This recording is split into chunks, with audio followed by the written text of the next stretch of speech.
My name is Justin Hall, and for 8 years, I never questioned the last weekend of every June. That was the weekend my wife, Renee, packed her rose gold suitcase, kissed our 2 kids on the forehead, and drove 3 hours to Myrtle Beach with the girls. Same time every year. Same story. A rental house on Ocean Boulevard, mimosas on the balcony, a group chat full of laughing emojis I was never invited to see. Before we continue, press the like button and tell everyone where you're watching from. Let's fill the comments with countries from around the world. I want to be honest with you, because this story doesn't work if I lie to you the way I used to lie to myself. I am not a perfect man. I worked 60-hour weeks as a project manager for a construction firm in Charlotte, North Carolina, and some years I was so buried in deadlines that Renee's yearly trip felt like a gift to both of us. A break for her, a break for me. I'd take our son Jalen, who was 10, and our daughter Nia, who was 7, to the trampoline park, order pizza 3 nights in a row, and let them stay up late watching cartoons. It felt normal. It felt earned. Renee and I met at Winston-Salem State. Both of us broke college kids splitting a 2-piece dinner at the campus cafeteria because neither of us could afford the 4-piece. We built something real from nothing, a starter apartment with a mattress on the floor, then a townhouse. Then, 6 years ago, a 4-bedroom brick house in the Steel Creek neighborhood with a magnolia tree in the front yard that I planted myself the week we closed on it. I used to tell people Renee was the only woman who ever made me believe in the word forever without flinching.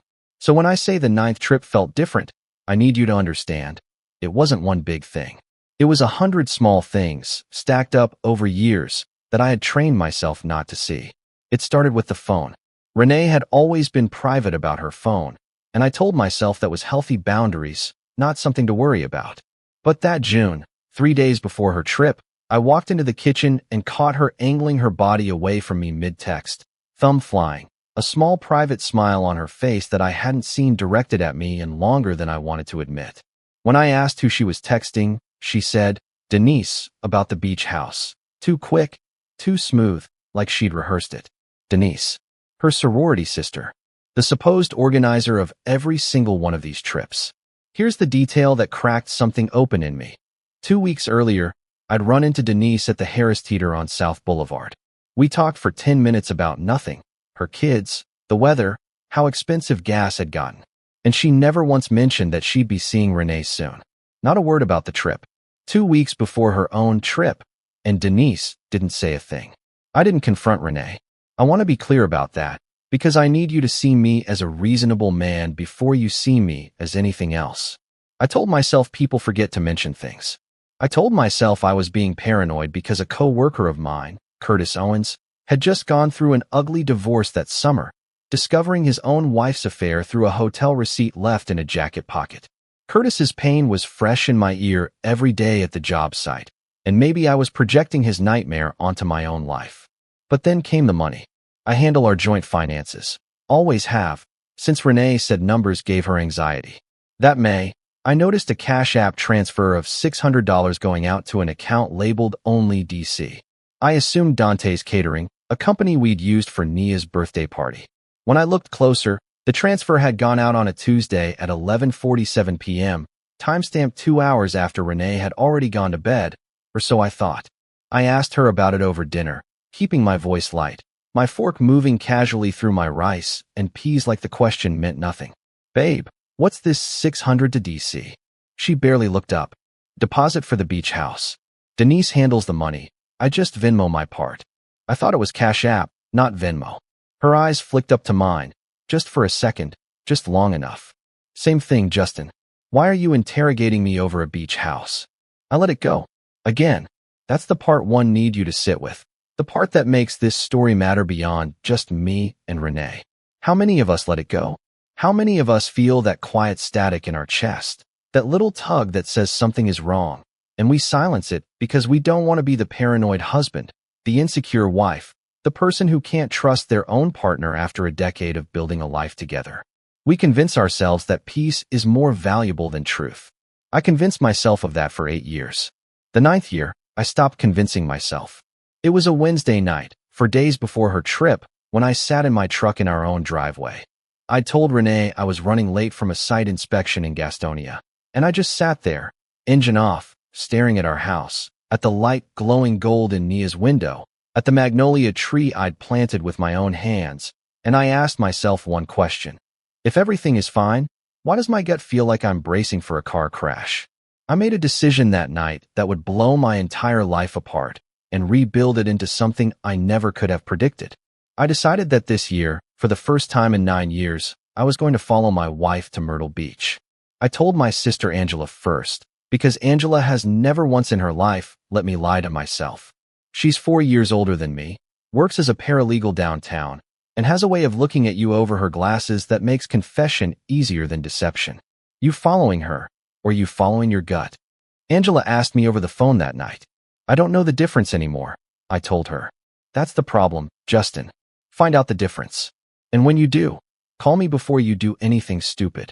I promised her I would.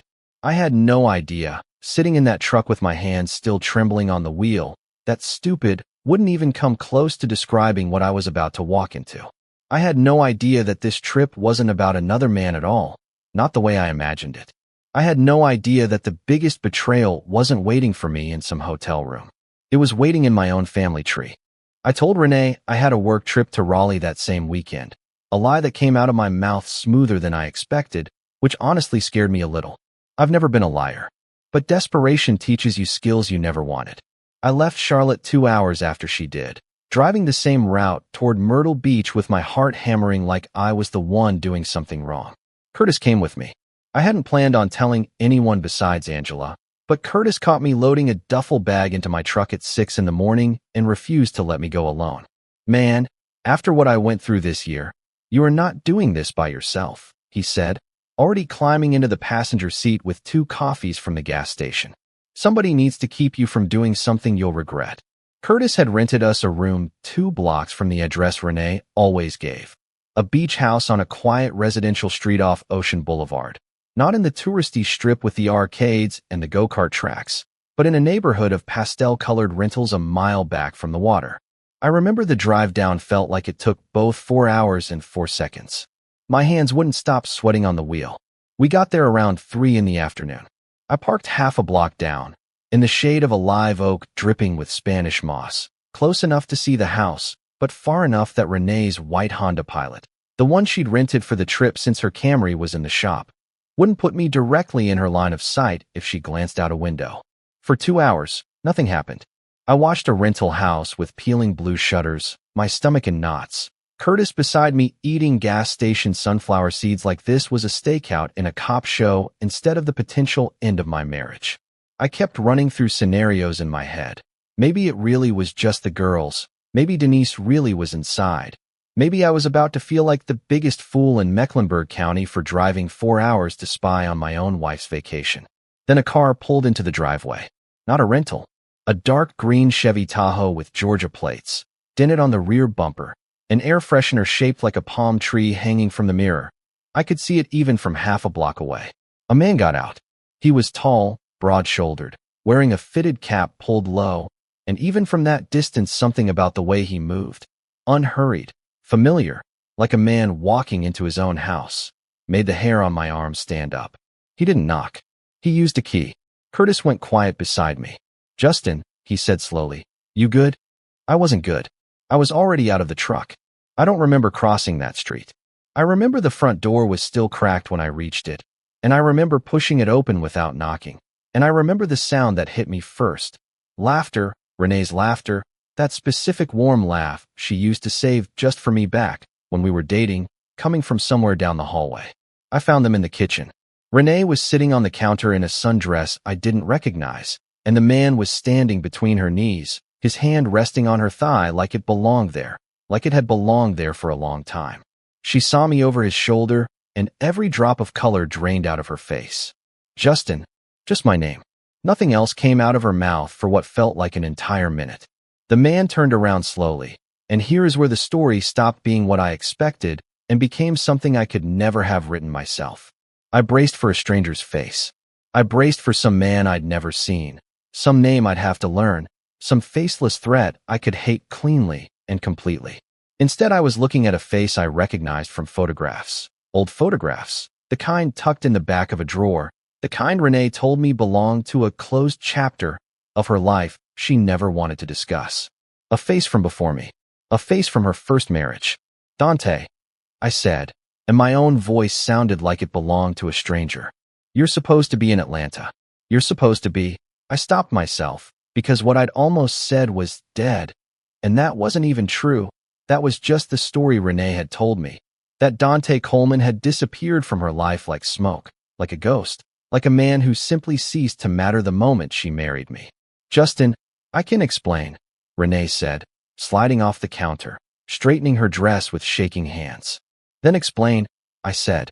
Because right now I'm looking at your first husband standing in a beach house you told me belonged to Denise, with his hand on your leg, and none of this is explaining itself.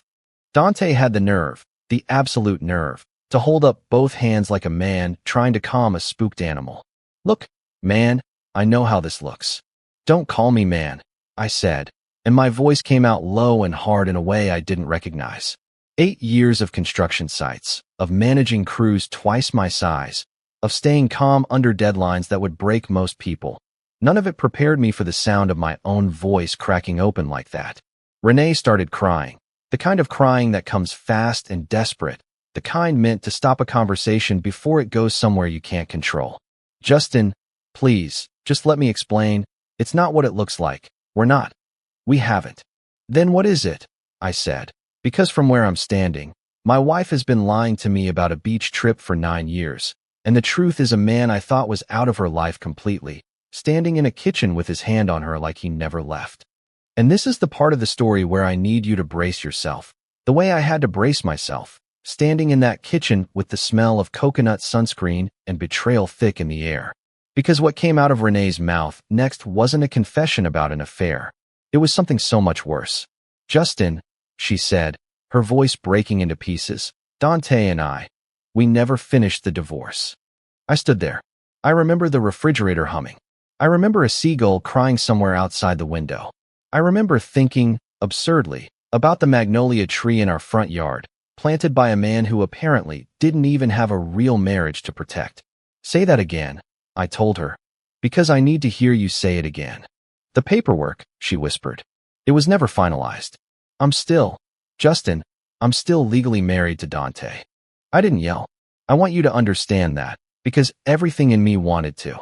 What came out instead was quieter, colder, more dangerous than yelling would have ever been. 9 years, I said. We've been married 9 years, Renee. We have 2 kids. We have a house. We filed taxes together 9 times. And you're telling me none of that was even real? It's not that simple, she said, wiping her face with the back of her hand, mascara streaking toward her jaw. Dante and I separated when I was 23. We agreed to divorce. I thought it was handled. I swear to you, Justin, I thought the paperwork went through. For 9 years you thought that, I said. 9 years, and you never once checked. You never once pulled a document, called a courthouse, confirmed that the man you married before me was actually out of your life. Dante had the decency to at least step back from her, though his silence felt more calculated than respectful, like a man watching a fire he'd started burn exactly the way he wanted it to. I want to take you back before I tell you what happened next in that kitchen, because you need to understand who Renee was to me before this moment, and you need to understand who Dante Coleman was in her story, the parts she'd let me see and the parts, I would learn, she'd buried on purpose. Renee grew up in Rock Hill, South Carolina, raised mostly by her mother, Loretta Whitfield, after her father left when Renee was 9. Loretta was a hard woman, the kind who measured a man's worth in the make of his car and the size of his paycheck before she ever asked about his character. When Renee was 21, barely out of her sophomore year at Winston-Salem State, she met Dante Coleman at a family cookout. A cousin's connection, a man 8 years older than her, already running what he called a logistics business out of Atlanta, already driving a truck nicer than anything Renee had grown up around. Loretta loved Dante instantly. She used to tell Renee, according to what Renee confessed to me years ago during a rare vulnerable night early in our relationship, that Dante was a real man, not some boy still figuring himself out. Renee married him 8 months after meeting him, at 22 years old, in a courthouse ceremony her mother pushed hard for, skipping the last 2 years of her degree to move to Atlanta and support Dante's growing business. It took less than 2 years for Renee to discover that Dante's logistics business was a rotating door of unpaid invoices, borrowed money from at least 3 different women he'd been seeing on the side, and a gambling habit that swallowed whatever legitimate income the business actually made. Renee left him with nothing but 2 suitcases and came back to North Carolina to finish her degree, which is where, 1 semester later, in a campus cafeteria splitting a 2-piece dinner because neither of us could afford the 4-piece, she met me. She told me, back then, that the divorce was final. She told me Dante was a chapter she'd closed and never looked back on.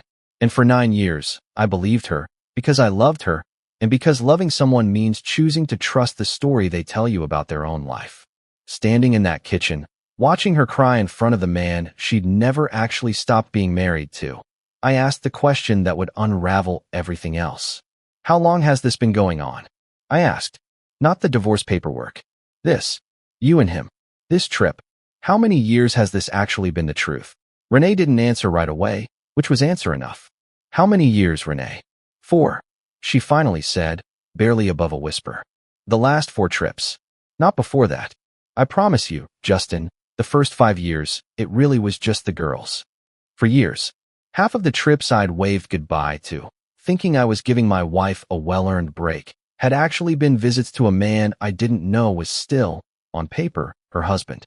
And the money, I said, the pieces slotting together with sickening speed. The Cash App transfers. The DC account. That wasn't catering. That was Dante. She nodded, crying harder now. How much? I said. Over 4 years. How much of our money went to him? I don't. Justin, please, can we talk about this somewhere that isn't? How much, Renee? Dante answered instead, and something about the casual, almost bored way he said it made my hands curl into fists at my sides. Look, it wasn't like she was funding me, man. It was just, she'd help out sometimes when things got tight. That's what family does. You are not my family, I said, turning on him fully for the first time since I'd walked in. You are a man who let my wife believe her marriage to you was over, so you could keep taking money from her behind my back for 4 years while I worked 60-hour weeks to pay for a house you've apparently been treating like a vacation home.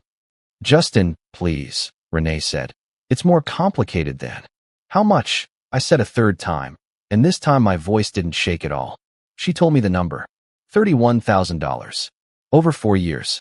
Money that had come out of accounts I managed, disguised in transfers I trusted, folded into a story about beach houses and sorority sisters that I had believed without question because questioning it felt like betraying the trust our marriage was supposed to be built on. I looked at both of them standing in that kitchen, my wife, who I had built a decade of my life around, and a man whose name I'd only ever heard spoken like a ghost story, and I felt something shift in my chest that I can only describe as the exact moment grief turns into resolve. I'm leaving, I said. And when I get home, I'm calling a lawyer. Not for divorce papers, Renee, because apparently I don't need those. I'm calling a lawyer to find out what it means that I've spent 9 years married to a woman who was never actually free to marry me at all. I walked out of that house with Curtis trailing silently behind me, and I didn't cry until I was back in the truck, hands shaking too hard to turn the key, staring at that dented green Tahoe with Georgia plates in the rearview mirror, understanding for the first time that the biggest lie of my marriage hadn't been an affair at all. It had been the entire foundation. The drive back to Charlotte was the longest 4 hours of my life. Curtis drove because my hands wouldn't stop shaking, and somewhere around Florence, South Carolina, I finally said the thing that had been sitting in my throat like a stone since we left that kitchen. Her mother knew, I said. I'd bet my truck on it. Loretta knew this whole time. Curtis glanced at me. You don't know that yet, man. I know Loretta, I said. I know that woman has never in her life kept an opinion to herself unless keeping quiet served her better. If Renee's divorce never went through, Loretta knew. She probably encouraged it. I want to pause here and tell you something about Loretta Whitfield, because she matters to this story in a way I didn't fully understand until the next 48 hours unfolded.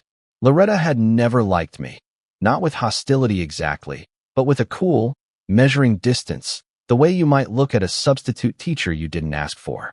She'd say things at Thanksgiving like, Dante used to take Renee to Miami every year for her birthday. a comment dressed up as small talk that was really a quiet blade sliding between my ribs. She never said it with malice on the surface. She said it with the practiced ease of a woman who'd spent decades learning how to plant doubt without ever raising her voice. I called Angela the second I had signal back in Charlotte, sitting in my driveway at 11 at night, staring at that same magnolia tree that felt like a monument to a lie now. "Justin, slow down. Say that again," Angela said, and I could hear her sitting up in bed through the phone. "He's her, they're still married," I said. "Legally. For 9 years. While I've been married to her too." Angela was quiet for a long moment, and when she spoke again, her paralegal brain had already clicked into gear. Okay, listen to me. That means your marriage might be void, not voidable. There's a difference, and it matters for how the property, the house, custody, all of it gets handled. You need a family law attorney, not me. I know somebody. Terrence Vaughn. He's sharp, he's fair, and he won't let anybody railroad you. I'm calling him first thing tomorrow." "Angela," I said, "I need to know if Loretta knew." "Why does that matter right now?" "Because if her own mother helped hide this from me for years," I said, "then this isn't a mistake Renee made. This is a family that decided together I wasn't worth the truth." I didn't sleep that night. I sat in Jalen's doorway for almost an hour watching him sleep. This 10-year-old boy who called me dad with total, uncomplicated trust, who had no idea that the legal ground his entire family stood on had just cracked open beneath him. I thought about Nia's 7th birthday party 6 months earlier, Renee laughing on the back deck. And I thought about that Cash App transfer sent at 11:47 p.m., and I felt something in my chest that wasn't quite rage and wasn't quite grief. It was closer to the feeling of watching a building you lived in for years get condemned in real time. Renee texted me 40 times that night. I didn't answer a single one until the last message, which read, "My mom wants to talk to you. Please. She says she can explain things you don't understand." I called Loretta the next morning instead of texting back, mostly because I wanted to hear her voice in real time, to hear whether guilt lived anywhere in it. "Justin," Loretta said, her voice smooth as always, "I think there's been a terrible misunderstanding." "Did you know?" I said, skipping every pleasantry, "that Renee's divorce from Dante was never finalized?" There was a pause. Not a long one, but long enough. "I knew there were some complications with the paperwork," Loretta said carefully, "a long time ago. I assumed it got sorted out. Renee's a grown woman. Justin, I don't keep track of her legal affairs." "You knew Dante was still in the picture," I said. 4 years of beach trips, Loretta. Did you know about those too?" Another pause, this one heavier. "I think you're upset, and understandably so, but I won't be interrogated about my daughter's private." "Your daughter's private business has cost me $31,000 and 9 years of a marriage that apparently was never legally real," I said. "So forgive me if I want a straight answer from somebody in this family for the first time in a decade." "Family sticks together, Justin," Loretta said, and something in the way she said it, smooth, certain, almost bored, told me everything I needed to know. Whatever happened with the paperwork, Dante is still Renee's husband on some level that matters to this family in ways you wouldn't understand, coming from where you come from. I sat with that sentence for a long moment after we hung up, turning it over, feeling the full weight of what it meant. Ways you wouldn't understand, coming from where you come from. My mother had raised me and Angela alone on a school cafeteria worker's salary in a 2-bedroom apartment off Freedom Drive. I had worked my way through community college taking night classes while laying concrete during the day before transferring to Winston-Salem State on a partial scholarship. I had built, brick by brick, everything Renee and I owned. And Loretta Whitfield was telling me, in her careful, unbothered voice, that a man who left 3 women with debt and a gambling addiction had more legitimate claim to this family than I did, because of where I came from. That was the moment I stopped being confused and started being furious. Not the loud, reckless kind of furious. The kind that plans. The kind that calls a lawyer at 8 the next morning and asks him to pull every record that exists. I called Terrence Vaughn that afternoon. "Justin Hall," he said, after Angela's introduction. "Your sister tells me you've got a marriage that might not legally be a marriage. Walk me through everything. Don't leave anything out, no matter how small it feels." I told him everything. The Cash App transfers, the beach trips, Dante's face in that kitchen, Loretta's careful non-answers. Terrence went quiet for a moment when I finished. Justin, he said, I need you to understand something before we go further. If what you're telling me is true, this isn't just a messy divorce anymore. This might be bigamy, a crime, not just a broken promise. And if Dante Coleman knowingly let Renee marry you while he was still legally her husband, and if he's been taking money from your household for 4 years under those circumstances, we may be looking at fraud charges on top of everything else. I sat in my truck outside my own house, staring at that magnolia tree, and I felt the entire shape of my future rearrange itself in real time. Then let's find out everything, I said. All of it. I want the truth, even the parts that are going to hurt. Terrence recommended a private investigator named Ray Dobbins, a retired Mecklenburg County detective who now did family law investigations for a living. Ray was 61, built like a man who'd spent 30 years chasing suspects on foot, with a voice like gravel and a way of talking that never wasted a single word.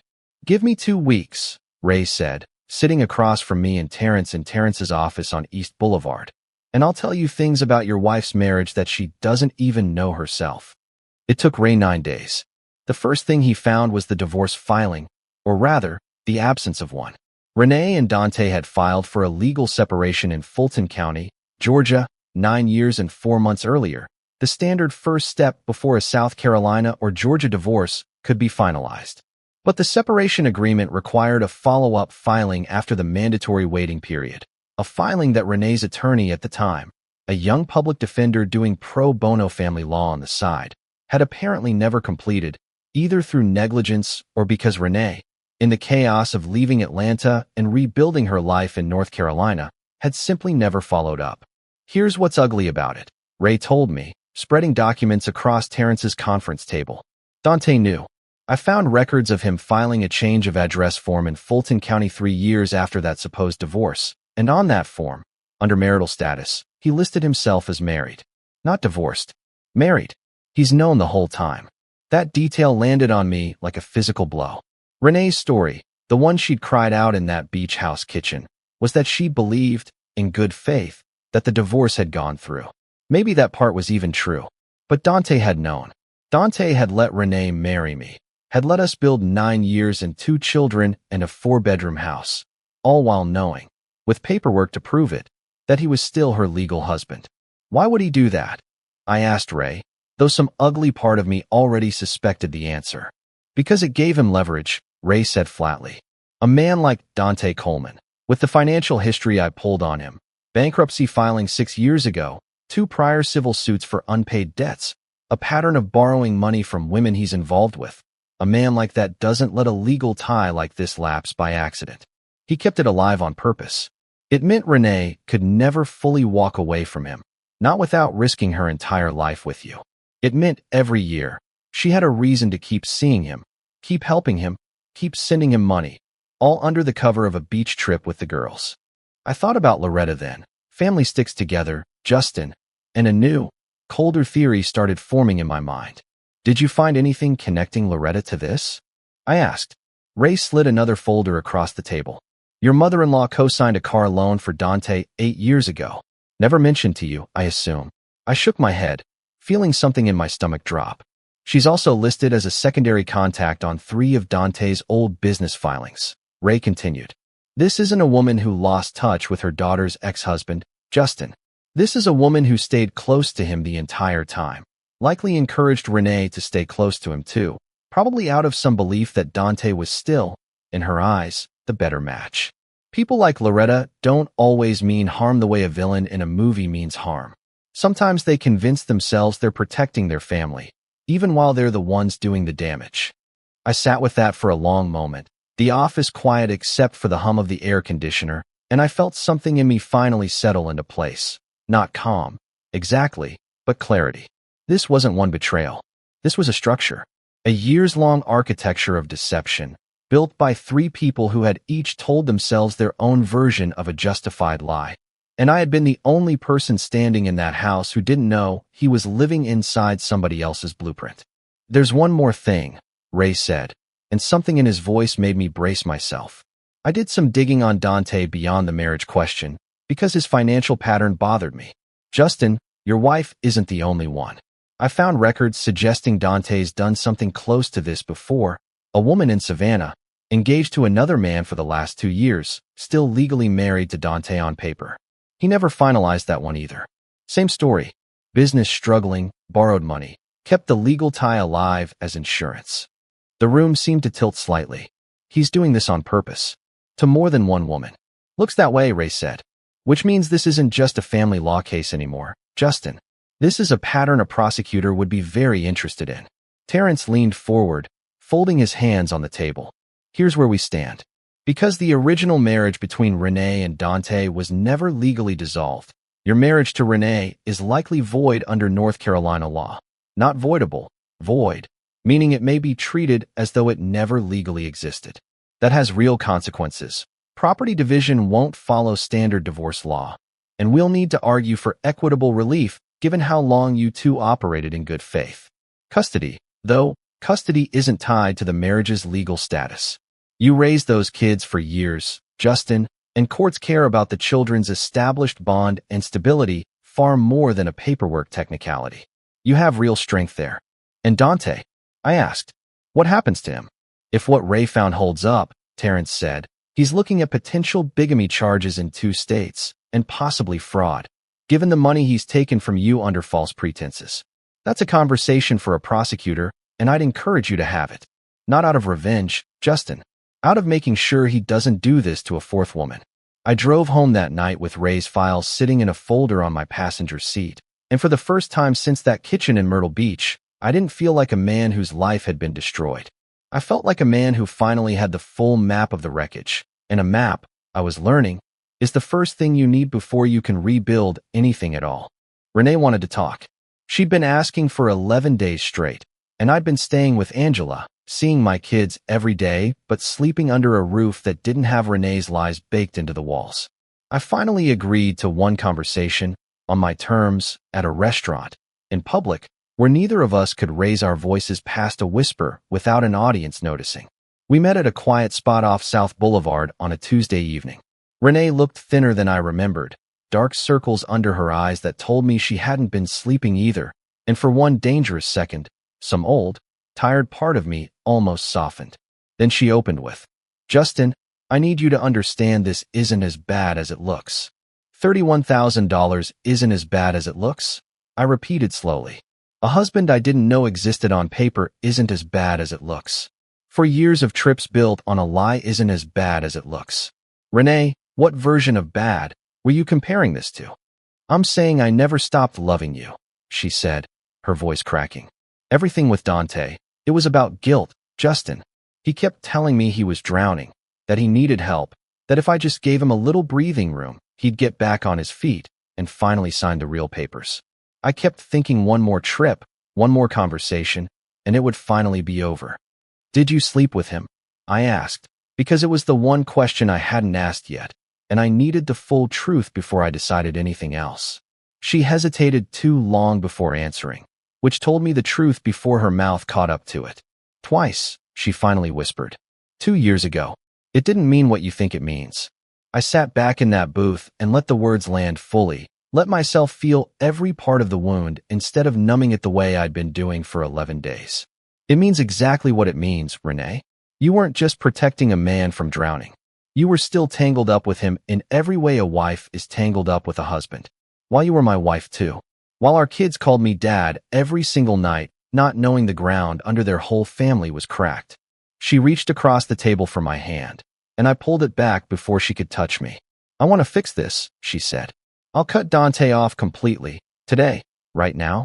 I'll block his number in front of you if that's what it takes. My mother can stay out of it too. I'll tell her. Your mother co-signed his car loan 8 years ago, I said, watching her face go pale. Your mother's been in contact with him this entire time, Renee. She knew about the marriage. She probably encouraged you to stay close to him. And when I called her, she told me, and I'm quoting her exactly, that family sticks together, and that there are things about this family I wouldn't understand, coming from where I come from. Renee's mouth fell open slightly. She said that to you? She did. Justin, I swear to you, I didn't know she said that. I didn't know she was still. That's exactly the problem, I said. You didn't know what your own mother was doing behind your back either. This entire family runs on people not knowing what the person next to them is really doing. I'm done being the one person in this house who doesn't get told the truth." 2 days later, Loretta called an emergency family dinner. Her words, delivered to Angela, who relayed them to me with an eyebrow raised so high I could hear it through the phone. I almost didn't go, but Terrence encouraged me to attend, quietly, to observe, to let the family show me exactly who they were with their guard down, because sometimes the clearest evidence of character comes from a room where people think no one's watching closely enough. I sat at Loretta's dining room table in Rock Hill that Sunday evening, across from Renee, beside my own sister Angela, who I'd brought as backup and moral support. While Loretta served collard greens and cornbread like this was any ordinary Sunday and not the collapse of an entire family structure. "Justin," Loretta said, folding her hands primly on the table, "I think we all said things in the heat of the moment that we regret. I want you to know I never meant harm. I only ever wanted what was best for Renee." "What's best for Renee," I said, "was apparently a man who's done this exact thing to at least one other woman in Savannah. Did you know that part, Loretta?" Her hands went still on the table. Renee's fork clattered against her plate. "I don't know what you're talking about," Loretta said, but her voice had lost its smoothness for the first time since I'd known her. "My investigator found her," I said. "Dante's been keeping a marriage alive on paper with 2 different women at the same time, both engaged or married to somebody else, both kept legally tied to him as a safety net while his business fails over and over. That's not a man protecting family, Loretta. That's a man running a con, and you co-signed his car loan." The table went completely silent. Renee stared at her mother with an expression I'd never seen on her face before. Not anger at me, for once, but something closer to horror. The look of a woman realizing her entire childhood understanding of loyalty had been built by someone willing to sacrifice her for a man's comfort. "Mama," Renee said quietly, "is that true?" Loretta didn't answer. And in a house that had run for decades on the confident authority of Loretta Whitfield's silence, that unanswered question was the loudest thing anyone had said all evening. 2 weeks after that dinner, Dante showed up at my house. I want to be clear about the timeline here, because it matters. By this point, Terrence had filed the paperwork to formally establish that my marriage to Renee was legally void. Custody arrangements were being drafted with Jalen and Nia's stability as the priority, and Ray Dobbins had passed his findings about the Savannah woman to a contact at the Fulton County District Attorney's office, who confirmed they were opening an inquiry. I thought the worst of the direct confrontations were behind me. I was wrong. It was a Thursday evening, and I was at the house, my house, still, though Renee and I were living in careful, separate orbits inside it while the legal process played out. Helping Jalen with a math worksheet at the kitchen table when I heard a car pull into the driveway that wasn't Renee's rental Pilot. I looked out the window and saw that same dented green Tahoe with Georgia plates. "Jalen, go find your sister and stay in your room for a minute," I said, keeping my voice level even though my pulse had already spiked. I met Dante on the front porch before he could reach the door, pulling it shut behind me.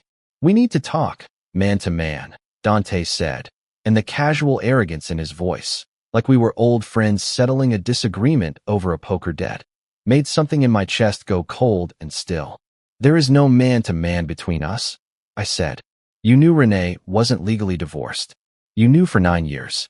You let her marry me anyway, and you kept taking money from my household while doing it. There's nothing for us to talk about that isn't happening through my lawyer." "Look," Dante said, stepping closer, dropping the friendly tone, "I know things are messy right now, but you need to understand something. Renee and I built something before you ever came into the picture. You've had your years with her. Maybe it's time she came back to where she belongs." I stood on that porch, in front of the magnolia tree I'd planted with my own hands, and I felt every ounce of restraint I'd been holding on to for weeks finally crystallize into something clear and unshakable. "Let me tell you what I understand," I said, my voice low and steady. "I understand that you left a woman in Savannah legally tied to you while she's engaged to somebody else, the same way you did to Renee. I understand a Fulton County prosecutor is already looking into your filings. I understand my lawyer has documentation of every dollar you've taken from my household for 4 years under false pretenses. And I understand that you walked onto my property, in front of my children's window, to tell me that my wife, the mother of my kids, the woman I built a life with, belongs to you. I stepped closer, close enough that he had to look up slightly to meet my eyes. She doesn't belong to either of us, Dante. She's a grown woman who made her own choices. But you? You don't belong anywhere near this house again. Something in my voice must have finally registered, because Dante's bravado flickered. You think a piece of paper scares me? I think 2 states' worth of bigamy and fraud charges should scare you, I said.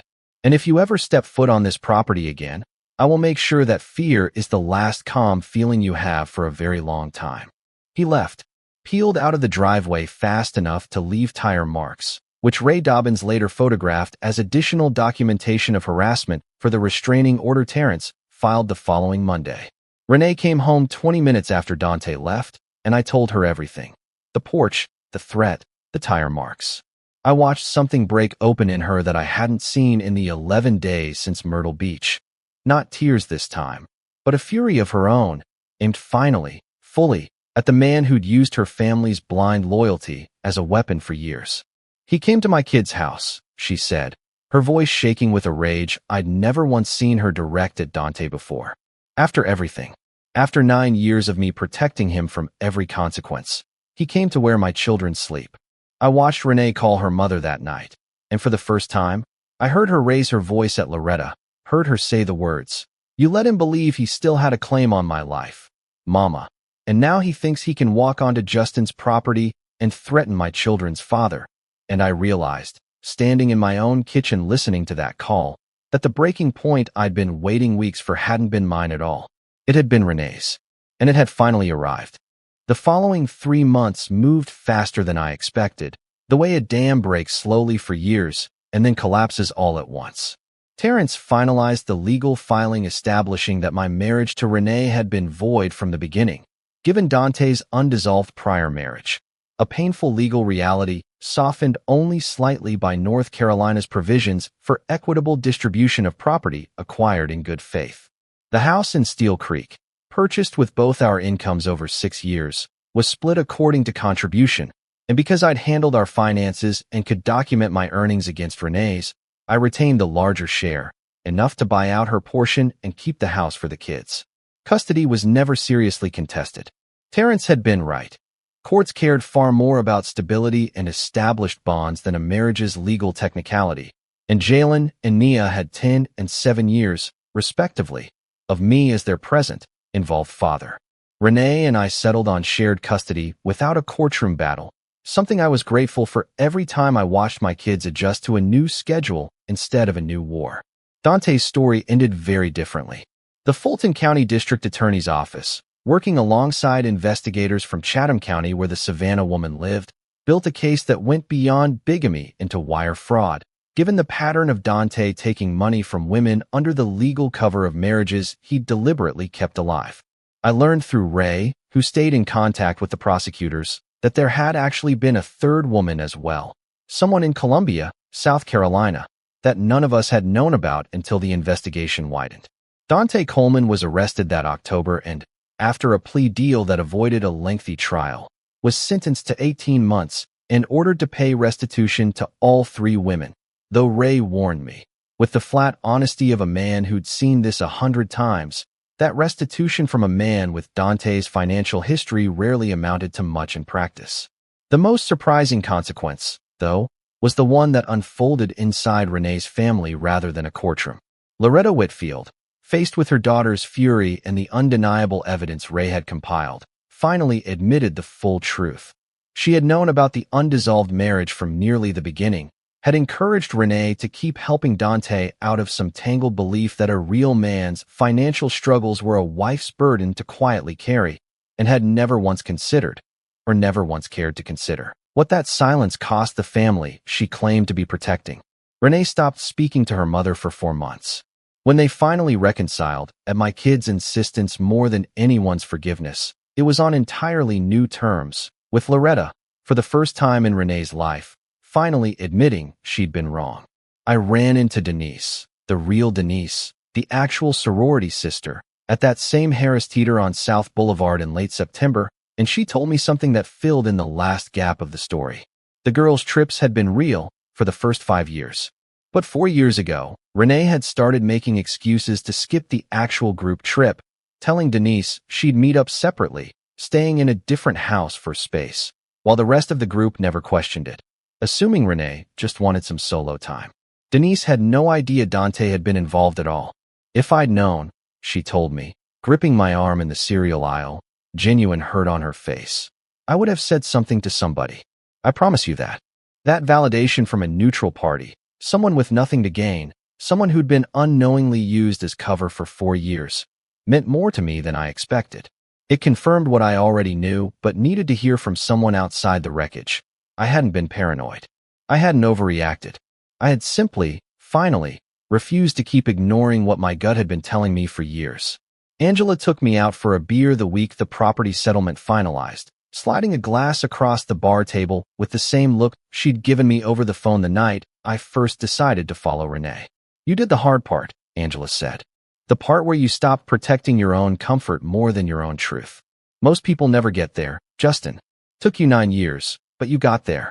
9 years in a beach house in Myrtle Beach, I said, and for the first time since that kitchen, I actually laughed, a real laugh, tired but real. How you feeling? Angela asked. Really? I thought about it honestly before I answered, because I owed myself that much honesty after everything. Lighter, I said. Like I put down something heavy I didn't even know I was carrying. There's a moment I haven't told you about yet, because it was the hardest one, harder than the kitchen in Myrtle Beach, harder than Loretta's silence at the dinner table, harder even than Dante's tire marks in my driveway. It happened on a Tuesday evening in November, 5 months after everything started, when Jalen, 11 now, his birthday having passed quietly in the middle of the custody proceedings, sat across from me at the kitchen table while I made his favorite dinner, smothered pork chops and rice, and asked me a question in the flat, careful voice kids use when they've been turning something over in their head for a long time before finally asking it out loud. Dad, he said, are you and Mom not really married? Cameron at school said his mom said you guys were never really married at all. I set down the spoon I was holding and sat across from my son, because some conversations deserve your full attention, not a distracted answer over your shoulder while you cook. Legally, I said carefully. There was a problem with some paperwork from before I even met your mom, back when she was married to someone else a long time ago, before you or Nia were even born. That paperwork never got finished the right way, which means the law doesn't count me and your mom as married the same way it used to. But Jalen, I need you to hear this part clearly, because it's the only part that actually matters. None of that changes that I'm your father, that I chose you and your sister every single day since the day you were born, and that choosing doesn't need a piece of paper to be real. Jalen was quiet for a moment, pushing rice around his plate. Is that why you and Mom don't live in the same room anymore? Yeah, I said honestly. Your mom and I are figuring out how to be good parents to you and your sister without being married anymore. That's going to look different than what you're used to, but it doesn't mean either one of us loves you any less. Are you mad at Mom? He asked, and the question landed heavier than anything Loretta or Dante had ever said to me directly, because it came from the one person in this entire story who had no part in creating the wreckage and every stake in how it settled. I thought about lying to make it simple for him. I thought about all the times adults smooth things over for kids with half-truths that feel kind in the moment and confusing later. And then I thought about 9 years of half-truths being exactly what put me and my son at this kitchen table in the first place. I was very angry for a long time, I told him. Your mom made choices that hurt our family, and I'm still working through some of that. But I'm not angry anymore in the way that eats you up inside. I'm working on something better than angry. I'm working on being at peace with the truth, even the parts that hurt, because the truth is always better to build on than a lie, even when the lie feels more comfortable at first. Jalen nodded slowly, the way kids do when they're filing something away to think about later rather than fully understanding it in the moment. And then he asked the question that broke something open in my chest and put it back together stronger than before. Will you still plant a tree with me for my birthday next year? Like you did for the house? I looked at my son, 11 years old, carrying a weight no child should have to carry, still finding his way back to something as simple and hopeful as planting a tree, and I felt the last hard knot of anger in my chest finally start to loosen. Yeah, I told him, my voice thick. Yeah, I will. Every year, for as long as you want. That night, after both kids were asleep, I sat on the back porch alone, looking at that magnolia tree in the moonlight, thick with white blossoms even though it was late in the season, and I thought about everything it had witnessed since I planted it. The parties, the arguments, the goodbyes to a 9-year lie, and now, hopefully, the slow rebuilding of something honest. I thought about a conversation I'd had with Terrence a few weeks earlier, when he mentioned, almost in passing, that he was recently divorced himself, no kids, and had asked, with the casual directness of a man who'd spent his career reading people, whether I'd ever considered that this entire ordeal, as brutal as it was, had also handed me something rare, a clean, documented, undeniable truth about exactly who stood where in my life. Renee, working through her own reckoning with her mother and her own choices. Angela, who'd never once wavered. Curtis, who drove 4 hours without being asked twice. Ray, who found the truth buried under 9 years of careful lies. And me, a man who finally trusted his own gut over the comfort of not knowing. I sat on that porch a long time that night, and for the first time since June, I didn't feel like a man standing in the wreckage of his own life. I felt like a man standing on solid ground, finally, for the first time in 9 years, ground that was smaller than what I'd thought I had, but real, all the way down. It's been 14 months since that kitchen in Myrtle Beach, and I want to tell you where everyone landed, because I think you've earned that closure as much as I have. Dante Coleman is currently serving his sentence in a Georgia correctional facility, and the restitution payments, exactly as Ray predicted, have been sparse and irregular. Renee and the other 2 women he deceived have formed an unlikely, quiet support network of their own. 3 women who never would have met if not for a man who tried to use them all as insurance policies against his own failures. Renee told me once, over a custody handoff at a McDonald's parking lot, that talking to those women had taught her something about herself she'd never fully faced, that she'd let guilt and family loyalty override her own judgment for years, and that she was in therapy now, finally, working through why she'd been so willing to accept a smaller truth than the one she deserved. Loretta Whitfield and Renee are speaking again, carefully, on new terms. I've watched Loretta at kids' birthday parties over the past year, quieter than I've ever known her to be, and I think, in her own slow way, she's still working through the fact that her silence cost her daughter 9 years and cost me a marriage I thought was solid ground. I don't know if I'll ever fully forgive her. I do know I don't carry the anger toward her the way I used to, because I've realized her guilt is hers to live with, not mine to manage. Curtis and I still work together, and he jokes sometimes that our trip to Myrtle Beach was the most eventful stakeout either of us will ever be part of, though I know underneath the joke, he's genuinely glad he was there. Angela got promoted to a senior paralegal position that spring, and she still, to this day, ends most of our phone calls the same way she did that first night. You good? And more often than not now, I can honestly say yes. Jalen and Nia are thriving in ways that still surprise me. Kids are more resilient than we give them credit for, especially when the adults around them choose honesty over comfortable silence. Jalen got his tree for his 12th birthday, a young dogwood we planted together in my backyard, his hands guiding the shovel more than mine by the end. Nia, 8 now, has started asking sharper questions about fairness and truth-telling than I remember asking at her age, and I like to think some small part of that comes from watching her father refuse to accept a lie just because it was easier than the truth. As for me, I sold the Steel Creek house last spring. Too many rooms still echoed with 9 years of a marriage that was legally never what I thought it was, and I wanted a fresh foundation, literally and otherwise. I bought a smaller place in the Plaza Midwood neighborhood, close enough that the kids' school and friends stayed the same, far enough that the ghosts didn't follow me through the front door every day. I planted a new tree in that yard too, a young magnolia, smaller than the one I'd left behind, but mine, chosen deliberately this time instead of inherited from a life I hadn't fully understood. I started seeing someone this past spring, a woman named Simone Carter, a nurse practitioner I met through Curtis's wife, and I want to tell you honestly, I didn't rush it. I spent almost a year working through my own therapy, my own anger, my own questions about trust before I let myself consider being vulnerable with anyone again. Simone knows this entire story, every chapter of it, because I told her before things got serious, because I decided a long time ago that I would never again build something on a foundation someone else kept hidden from me. She listened to the whole thing one evening on my back porch, under that new young magnolia tree, and when I finished, she just said, "Thank you for trusting me with that," which felt like exactly the right thing to say, and exactly the kind of honesty I'd been missing for 9 years without knowing it. If you're watching this and you recognize even a piece of yourself in my story, that quiet static in your chest telling you something's wrong, while everyone around you insists it's nothing, I want you to hear this clearly. Trust that feeling. Not with rage, not with recklessness, but with the same steady resolve it took me 9 years to finally act on. You deserve a life built on a truth you can actually verify, not a story someone else needs you to believe. Every year for 9 years, my wife went on a trip I never questioned. The 10th year, I finally did. And on the other side of that decision, I didn't just find out the truth about my marriage. I found out the truth about exactly how strong I could be once I stopped protecting a lie for the sake of comfort.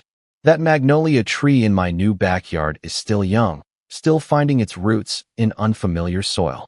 But every season, it grows a little taller, a little steadier, blossoms coming in a little fuller than the year before.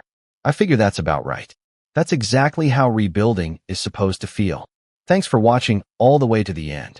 If this story kept you hooked, leave a like, subscribe, and let me know what you thought in the comments.